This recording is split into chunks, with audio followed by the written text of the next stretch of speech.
Welcome to OCD Whisperer Show. Today I have a guest. Her name is Gina Abbondante. And Gina often says that, being a therapist actually chose her. So from a young age, she was always an empathic observer, seeing and feeling things that other people seemingly didn't. She began her education at Rider University with a bachelor's in psychology and a concentration in cognitive neuroscience. She went on to obtain her master's of social work from Rutgers University in 2009 and completed her clinical licensure in 2012. Her specialty and passion is actually treating anxiety disorders and OCD, particularly in pregnancy and postpartum. She is trained in exposure and response prevention, acceptance and commitment therapy, inference-based CBT, and mindfulness-based stress reduction, as well as equine-assisted psychotherapy. In addition, Gina owns and operates Change of Mind Counseling Services. It's a multi-specialty group practice in New Jersey and provides clinical supervision for new clinicians entering the field. Welcome to the show, Gina. Hi, thanks so much for having me. Absolutely. So first of all, I love that you're trained in all of these evidence-based treatment modalities, but I know right before we even started recording, I got curious. So I'm sure maybe listeners want to know, but equine-assisted psychotherapy, can you tell me a little bit about that? How did you get into that? Do you Yeah, of use it course. for anxiety or like? Yeah, definitely. So, I have been horseback riding since I was little. I think I was 5 when I took my first lesson.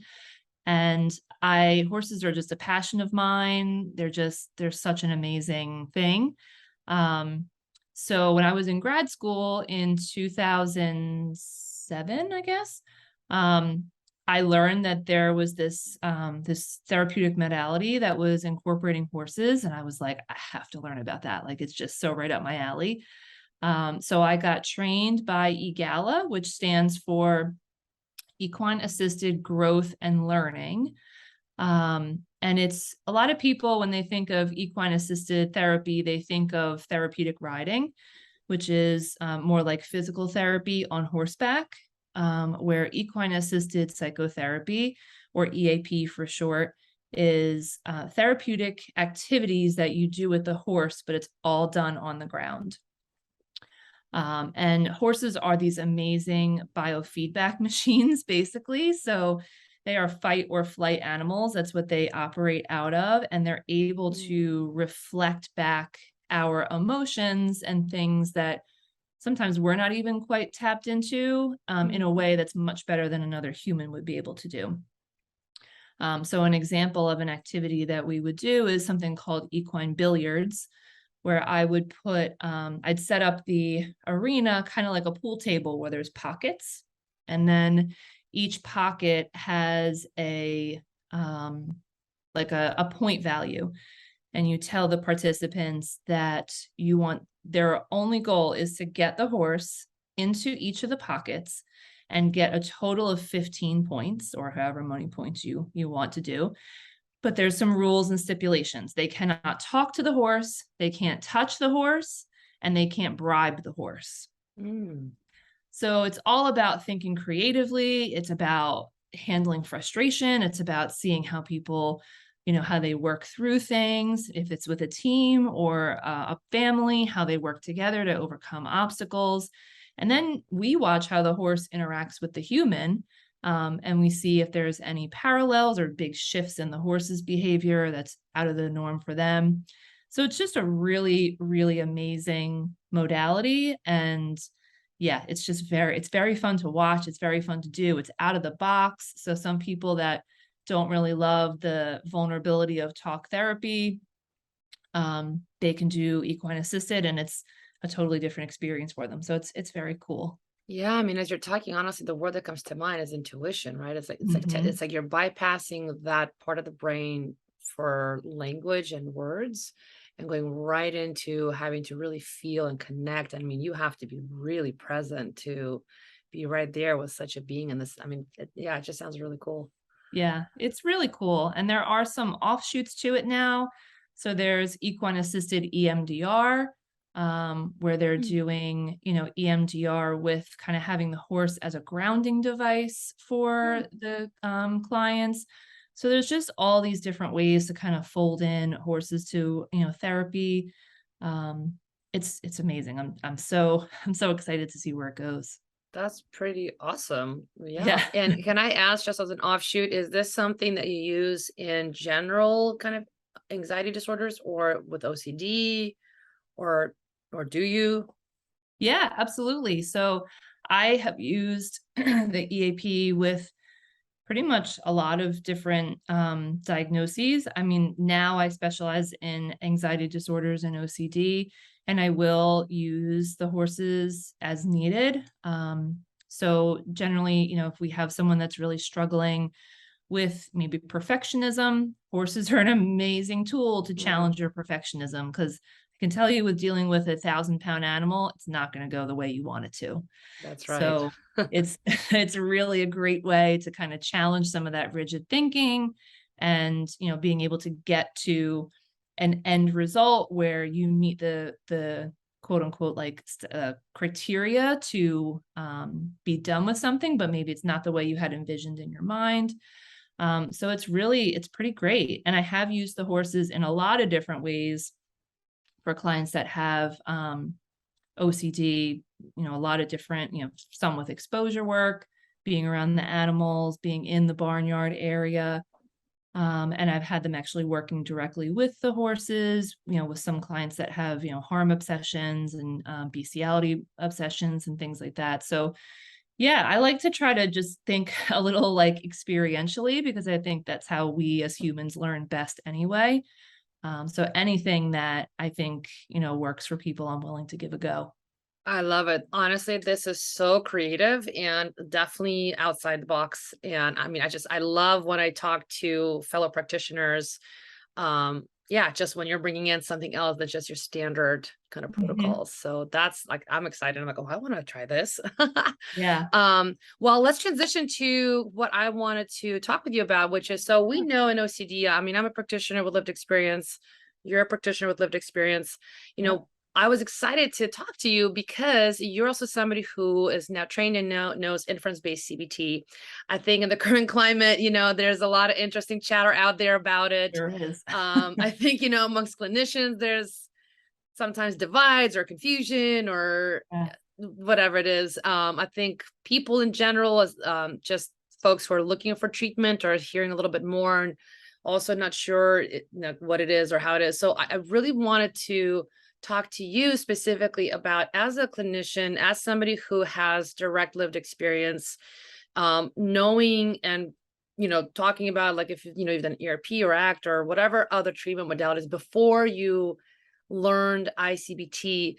If you wouldn't mind sharing with us a little bit about that journey, or a little bit about kind of what the difference is, and how did you make that pivot or understand these different modalities? Yeah. That would be kind of my first question. Yeah, absolutely. So I do have lived experience. And I have gone through ERP therapy myself. This is about 3 years ago or so. That was my last flare up that I had of the OCD that was significant. Um, so I did ERP, I did ACT, and I would say, for myself, I have mental health and suicide obsessions. So I had a lot of mental compulsions, a lot of them. I had some avoidance, a little bit of reassurance seeking, mostly through Googling, but really it was a lot of mental compulsions. And I did ERP. I think that it helped to get me functional, maybe less exposure, because for me, just opening my eyes in the morning was an exposure. So I had to do a lot of response prevention because I Mhm. was someone that was afraid of my thoughts. So I had to do a lot of response prevention in terms of the mental gymnastics that I would do to try to find a resolution to my doubts. So after ERP, I felt like I was functional enough, but I was still left with a lot of anxiety, a lot of doubts, a lot of why this theme, like this came out of nowhere, this particular theme. Um, and I just had still a lot of mental compulsions that it felt like ERP was not quite enough for. And being in the field, I get a lot of exposure to lots of different modalities. So I had done a lot of work with rumination focused ERP. That's Michael Greenberg's work when it first came out. I did a lot of, ACT, which is, putting my values first and not making decisions and negotiating with the anxiety and fear. And I could do all of that, but I was still just plagued with like these tormenting thoughts and compulsions and these whys and doubts and all these things. So I guess it was about, I want to say it was maybe 18 months ago, maybe close to 2 years ago now, where I met this group of other clinicians who also had lived experience. And we just started by meeting together as like a support for one another. And we started doing, I think it was monthly at that point that we were meeting via Zoom and just kind of chatting and being a support and talking about our experiences in the field and what it's like to be a therapist with OCD. And one of the people in the group brought up, had we ever heard of inference-based cognitive behavioral therapy? And I think only one other person at the time had read the manual. So it just piqued my interest, and I started getting, I bought the manual, I started getting some training. And I have to tell you, at first I was a little resistant because it felt so different. It also felt like it was going to feed into my rumination. Mhm. And I was afraid that it was going to make me sicker. Mhm. And I was really terrified to get to be like almost non-functional again. So I was a little resistant to it. And I kind of tabled it and was like, no, we can't do this right now. So it took me a good probably 6 months of reading, very slowly getting some more insight from my friends that were using it. And then I found the ICBT Facebook group and I joined there and started getting a little bit more information about it from there. And then I started applying a little bit more. And there were just several moments or several times in different modules that I was learning where it really was a big light bulb for me. And it did help to answer some of my doubts, not that it gave me certainty by any means, and I'm certainly not OCD free, but it just provided a healing in the way that just the straight up behavioral therapies couldn't give me. And then I was hooked. And then I just started reading more, and I started getting consults directly with Fred and learning this modality just more and more deeply as much as I could, doing consults with Carl Robbins as well. And it took off, and I really started to see the value in this modality. I will say I'm not anti-ERP, and most, if not all, of the ICBT practitioners, we are not anti-ERP, which I think is a little bit of the stigma that's out there right now. We're inclusive, it's an and. We're both trying to use our modalities as a way to generate response prevention. One comes from a behavioral standpoint, where ICBT comes more of like a cognitive, metacognitive approach. Awesome. And I just want to second that. I think what's more important is just being flexible, which is actually one of the values of ACT, right? So Yeah. flexibility as a treatment provider. And I'll say for myself too, as I've been learning and been dove into ICBT, I find that I definitely, depending on the client and the situation, sometimes we need to do an ICBT module. Sometimes we have to do ERP. Sometimes we get back to values and mindfulness. So really kind of, being able to move between them, because what matters most, of course, is helping the client get better. Yeah, exactly. Well, everything you named sounds awesome, but I'm pretty sure that anybody listening right now is going to have a question around like, well, what's the difference? What's the distinction? Like, what are we really talking about here? How is ICBT, how is it different from ERP and ACT? And I think you kind of touched on it a little bit where, having that fear of like, oh my gosh, is it going to make me ruminate more? Like, wait, I'm going to be thinking more, and I think that's a common misconception. So since you have direct experience, if you can please tell us a little bit about that distinction, and Sure. if you want to share your own experience would be great.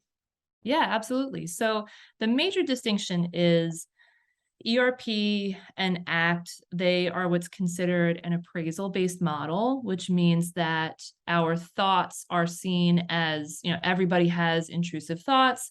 And what makes them troublesome is that we judge them as a problem.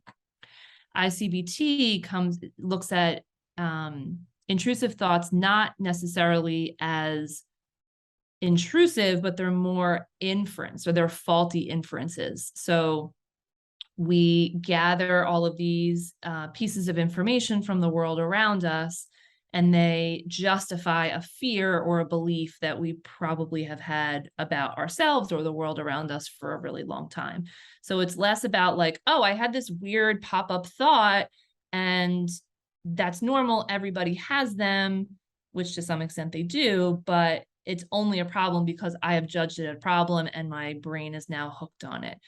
Where ICBT says, well, yeah, everybody does have some normal uncertainty, but one particular theme will stick because of your past experience and how we gather all of these little pieces of evidence to justify what like a negative core belief or a negative feared self-belief that we have about ourselves and have probably had for a long time. So that's, I think, sort of the major distinction. The other major distinction is that ERP and behavioral based models rely a lot on exposure to habituate to our fears and our thoughts, where ICBT doesn't need any exposure. We do a lot more on resolving the doubt and resolving all of the stuff that of where OCD even originated from for us. So those are sort of like the big distinctions, but ultimately, they all sort of come back to the road of creating response prevention. And for me, yeah, it was, like I said, it was really hard in the beginning. I wasn't sure that I was jiving with it. And I think, looking back at my own feared self, I was so afraid to be sick and get stuck like that I was afraid to try anything outside of the box because I was afraid it would flare up and I wouldn't be able to handle a flare up again. And oh my God, what if I got stuck like that for the rest of my life? And like that whole story, right?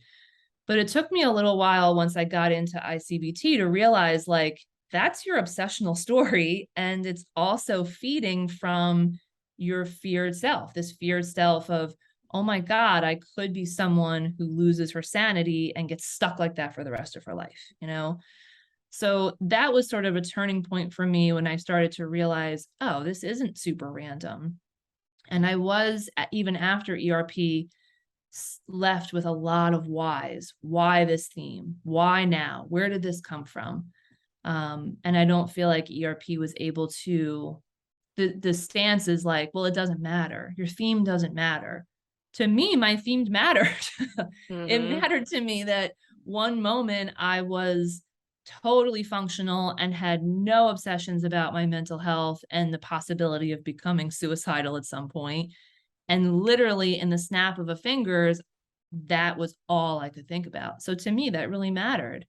And I did need some clarification on where that came from, where ERP couldn't provide that for me, but ICBT could. So I think for me, the melding of the two is absolutely critical. There are definitely times, not even times, all the time that I have to use response prevention if I'm feeling anxious or I'm having a spike. So I'm able to use the ERP response prevention and the values of going toward what's important to me, and also using the skills of ICBT to unhook from that obsessional story, see that like, this is OCD, it's following the same thing it has always had, it's not unique, it's got the same story, it's tricking you with the same hooks. Okay, we can let this go and move on to something else, and for me, it has really made a big turning point in my own recovery. Yeah, and I love that. I love the way you're framing it, and creating kind of those those different pockets, kind of how to blend them, right? Because at the end of the day, it really is about response prevention. Mhm. It's understanding how OCD brain operates and where Mhm. it is highly thematic, and there is kind of that. I kind of jokingly say it's that same kind of cracked out feeling that you get. Uh-huh. It's very familiar. You know what it is. It's literally the same thing every time. A little gut wrenching, a little right, and Yeah. you get a little hijacked for a minute, and then what do you do with that, right? And I love that values, but also now understanding how your mind is actually thinking, how it's Mhm. reasoning, how it's justifying, like you said, kind of going into this story, this OCD story of all the stuff that could happen, and kind of recognizing it for what it is. Yeah, definitely. And I had Very to cool. recognize that, like, that, "Oh, no, this is real," that was a trick. It was one of the major tricks for me that would keep me hooked in OCD, this, "Oh, no, this time it's real." Well, it's not. It's the same thing, it just feels really intense. It's not new, it just feels really intense, and it's trying to trick you like, "Oh, no, something awful is gonna happen, this is different," you know? But that was just another trick of the OCD for me. As you said that, I know, and this will be my last question, but I know anybody listening, the number one question I constantly get is, but why does it feel so real? It just Mhm. feels so real.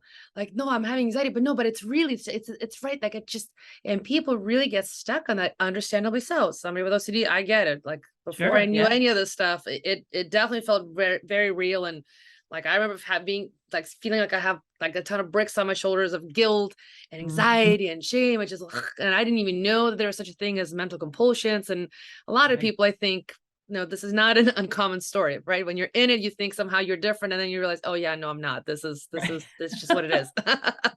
But how would you answer that to anybody listening? I would say it does feel real, and if it didn't feel real, you wouldn't have OCD, because that is the major, we look at I see OCD as like a magician. It's doing all of these sleight of hands and all these tricks, because ultimately, and this is a little bit of a different way of looking at it, but ultimately OCD's total and anxiety's total job is to keep us safe. So it's trying to protect us, but it's like the most overprotective, overbearing best friend you have ever had in your entire life. So it is trying to protect us. So it has to make it feel as real and as threatening as possible so that we react and get out of there. But it has gone off the rails when you can't get away from yourself, and that's really what is happening is we can't get out of our own heads, we can't get away from our own brain. That's what's generating all these things. So my answer is always the same. It feels that real because you have OCD. That if it didn't feel real, you wouldn't have OCD. Which for some people, it probably feels like, okay, well, duh, I get that. Um, but it is, and it is a really all-encompassing, you feel like your entire brain, your senses, your common sense, your perception, your everything gets hijacked just by fear, and it's really intense. It is, and there are ways to work with that and also start to dismantle some of those hooks that OCD will pull you back in to try to keep you as safe as possible. Love it. Thank you so much, Gina, for coming on the show. And if anybody wants to find you, learn more about you, can you tell us where they can go? Yeah, sure. So if you would like to contact me, you can reach out via my website, which is www.changeofmindcounseling.com. Or if you are a practitioner or a person with OCD and you are looking to work with or pick the brain of a ICBT and ICBT therapist, you can reach out through, we have a website called OCD Lived Experience Collective.org. And you can reach out. There's a whole bunch of us on there, and you're welcome to reach out. There's trainings, and there's also ways to get in touch with therapists that way as well. Awesome. Thank you so much. You are very welcome. Thanks for having me.